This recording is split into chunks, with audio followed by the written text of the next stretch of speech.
अस्सलाम वालेकुम एवरीवन, నమస్తే, welcome back to my mini vlog. నేను మీ క్రేవింగ్ పిల్లని. ఈ పాటికి మీకు అర్థమై ఉంటుంది, ఈ క్రేవింగ్ పిల్లకి ఏదో క్రేవింగ్ వచ్చిందని. చలో టుడే నా క్రేవింగ్ ఏంటో తెలుసుకోవాలా? చలో ఏ బాబు సైడ్ లేగమ్మా, అసలుకి మన మైండ్ చాలా డెలికేటెడ్.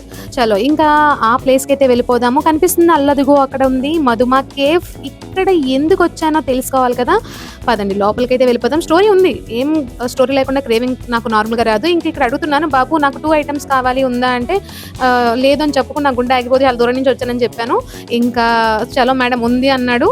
ఇంకా వచ్చేసింది మన క్రేవింగ్ ఐటమ్ మస్కా బన్. ఇక్కడ చాలా పెద్ద సైంటిస్ట్ లాగా దీన్ని అబ్జర్వ్ అయితే చేస్తున్నాను. ఓకే మళ్ళీ చాలా చిక్కుగా ఉంది. Okay good. బన్ అయితే చాలా స్మూత్గా ఉందని చెప్పి చెక్ చేస్తున్నాను. ఓవర్ అయిపోలే. చలో ఇంకా టేస్ట్ అయితే చూసేద్దాము. నేను 2 ఐటమ్స్ అని చెప్పాను కదా, ఒకటి ఇరానీ టీ, అదైతే లేదంట. చలో ఏదో ఒకటి నా మొహానికి వేసే బాబు, అడ్జస్ట్ అయిపోతాను. ఇంకా ఈ క్రేవింగ్ మరి ఆగదు, నిద్ర పట్టదు అని చెప్పాను. ఇంకా అతనైతే తీసుకొచ్చారు నార్మల్ టీ.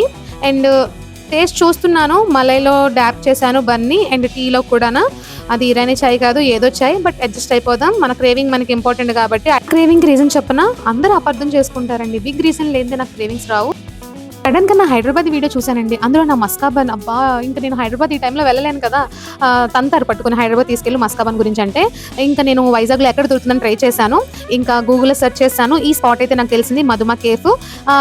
జెన్యూన్ రివ్యూ ఇవ్వనా, నాకైతే హైదరాబాద్లో ఉన్న టేస్ట్ దొరుకుతుంది అనుకున్నాను. దానికి కంపారిజన్ చేసుకుంటే డిసప్పాయింట్ అయ్యాను. అండ్ ఓవర్ ఎగ్జైటింగ్ వల్ల ఇంకో పని కూడా తెప్పించాను, అది పార్సల్ చేయాల్సి వచ్చింది. మా హస్బెండ్ అన్నారు నీకు డబ్బులు వాల్యూ తెలియదు అని చెప్పి.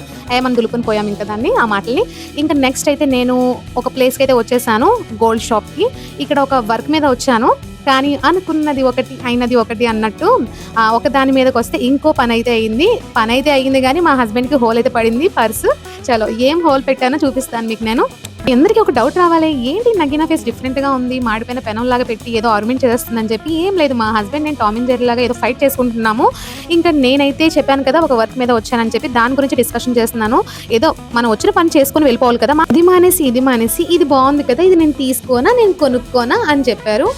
అది చూడు ఇది బాగుందా, ఇది చూడు ఇది బాగుందా అన్న. నేను మాత్రం మా హస్బెండ్ ఫేస్ చూసాను, మరి నాకు అన్నాను. చూసారా అలా తల బాదుకుంటున్నారో ఆ బిల్లుని చూసి.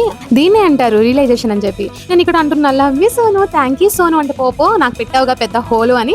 నేనైతే 2 ఐటమ్స్ తీసుకున్నాను, ఒకటి సోనుకి ఇంకోటి నాకు.